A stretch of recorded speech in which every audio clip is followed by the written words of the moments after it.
African লোককথা, যে মানুষটি কখনো মিথ্যা বলে না। দূর কোনো এক দেশে এক জ্ঞানী ও সম্মানিত ব্যক্তি বাস করতেন। রাজা কি মামাদকে মিথ্যা বলাতে বাধ্য করতে পারল? তার নাম ছিল মামাদ। তিনি ছিলেন এমন একজন মানুষ যিনি কখনোই মিথ্যা বলেননি, না ছোটবেলায়, না যৌবনে, না বৃদ্ধাবস্থায়। বয়স যতই বাড়ত, তার সততার খ্যাতি ততই বিস্তৃত হতো।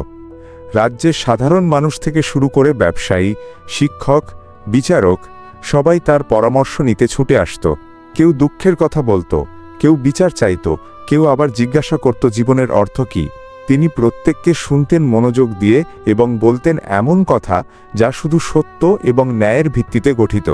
একদিন এই খ্যাতির খবর পৌঁছাল রাজপ্রাসাদে। রাজা ছিলেন কৌতূহলী মানুষ। তিনি শুনলেন একজন ব্যক্তি রয়েছেন তার রাজ্যে যিনি কখনো মিথ্যা বলেন না। রাজা অবাক হলেন, এমন লোক কি সত্যিই আছে? মিথ্যা তো মানুষের সহজ স্বভাব। আমি নিজেই কখনো কখনো কৌশলগতভাবে মিথ্যা বলি। একে দেখা দরকার। তিনি তার প্রহরীদের আদেশ দিলেন মামাদকে রাজপ্রাসাদে নিয়ে আসার জন্য। প্রাসাদে উপস্থিত হলে রাজা তাকিয়ে দেখলেন এক শান্ত চেহারার বৃদ্ধ, যার চোখে জ্ঞানের দীপ্তি। রাজা জিজ্ঞেস করলেন, মামাদ, শুনেছি তুমি নাকি কখনো মিথ্যা বলো না। এটা কি সত্যি? জি, আমি কখনো মিথ্যা বলিনি, শান্তভাবে উত্তর দিলেন মামাদ। এবং তুমি কি কথা দাও জীবনের শেষ দিন পর্যন্ত তুমি মিথ্যা বলবে না? আমি কথা দিচ্ছি, আমি কখনো মিথ্যা বলবো না। রাজা তখন কিছুটা হেসে বললেন, সতর্ক থেকো, মিথ্যা খুব ধূর্ত। এটা জিভে উঠে আসে খুব সহজেই, কখনো কখনো মন বুঝতেই পারে না। দেখো তুমি যেন ধরা না পড়ো। দিন কয়েক পর রাজা একটি পরিকল্পনা করলেন। তিনি ভাবলেন, এই মামাদ যেই না হোক, মিথ্যা বলাতে তাকে বাধ্য করতেই হবে। একদিন রাজা রাজদরবারে একদল লোকের সামনে দাঁড়িয়ে শিকারে যাওয়ার ভান করলেন। তিনি তার এক পা ঘোড়ার রেকাবিতে দিয়ে বললেন, মামাদকে, তুমি এখনই গিয়ে আমার গ্রীষ্মকালীন প্রাসাদে রানীকে বলো আমি দুপুরে তার সঙ্গে মধ্যাহ্নভোজ করব। তাকে বলো যেন এক বিশাল ভোজের আয়োজন করতে। তুমিও আমার সঙ্গে মধ্যাহ্নভোজ করবে একসাথে। মামাদ রাজাকে সশ্রদ্ধ সালাম করে রওনা দিলেন।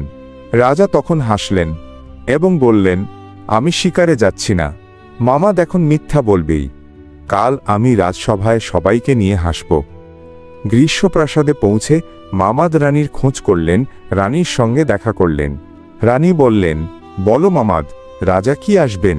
মামাদ খুব ধীরে স্পষ্টভাবে বললেন, রানীমা, হয়তো আপনি একটি বড় ভোজ প্রস্তুত করবেন, হয়তো করবেন না। হয়তো রাজা দুপুরে আসবেন, হয়তো আসবেন না। কারণ আমি জানি না আমি চলে আসার পর তিনি ঘোড়ায় উঠেছেন কিনা, কিংবা পা মাটিতে রেখেছেন কিনা। মামাদ এভাবেই কৌশলে উত্তর দিলেন। রানী আশ্চর্য হলেন, কিন্তু মামাদের চোখে সত্যের যে নির্ভর দীপ্তি ছিল তা দেখে তিনি কিছু না বলেই প্রস্তুতি নিতে শুরু করলেন। পরদিন রাজা গ্রীষ্মপ্রাসাদে এলেন এবং বললেন, রানী, তোমার প্রিয় মামাদ তো তোমাকে মিথ্যা বলেছে। আমি তো আসিনি গতকাল, আজ এলাম। রানী তখন বললেন, রাজামশাই, মামাদ আমাকে কখনো বলেননি তুমি নিশ্চয়ই আসবে। তিনি শুধু বলেছিলেন তুমি হয়তো আসবে, হয়তো না, ও আসতে পারো। তিনি জানতেন না তুমি ঘোড়ায় উঠলে কি না। তিনি শুধু বলেছিলেন যা তিনি চোখে দেখেছেন। রাজা স্তব্ধ হয়ে গেলেন। তিনি চুপচাপ ভাবলেন কিছুক্ষণ। তারপর মামাদকে ডেকে বললেন, তুমি সত্যিই একজন সত্যবাদী জ্ঞানী ও মহান মানুষ। আমি চেষ্টা করেও তোমাকে মিথ্যা বলাতে পারলাম না।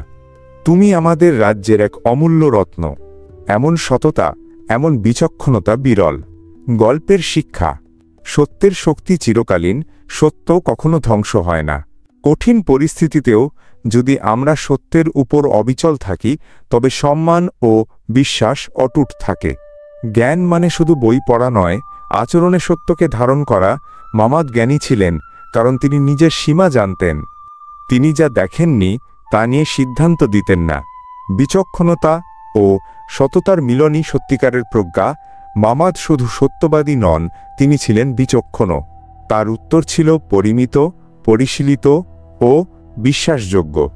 রাজা বা সাধারণ মানুষ, সত্যের সামনে সবাই সমান। সত্য এমন এক শক্তি যা রাজাকে নত করতে পারে, আর সাধারণ মানুষকে শ্রদ্ধার আসনে বসাতে পারে।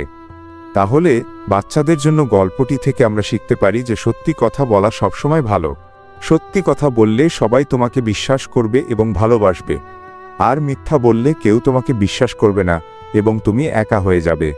সত্যি কথা বললে তুমি সবসময় শান্তিতে থাকতে পারবে, কারণ তোমার কোনো ভয় থাকবে না।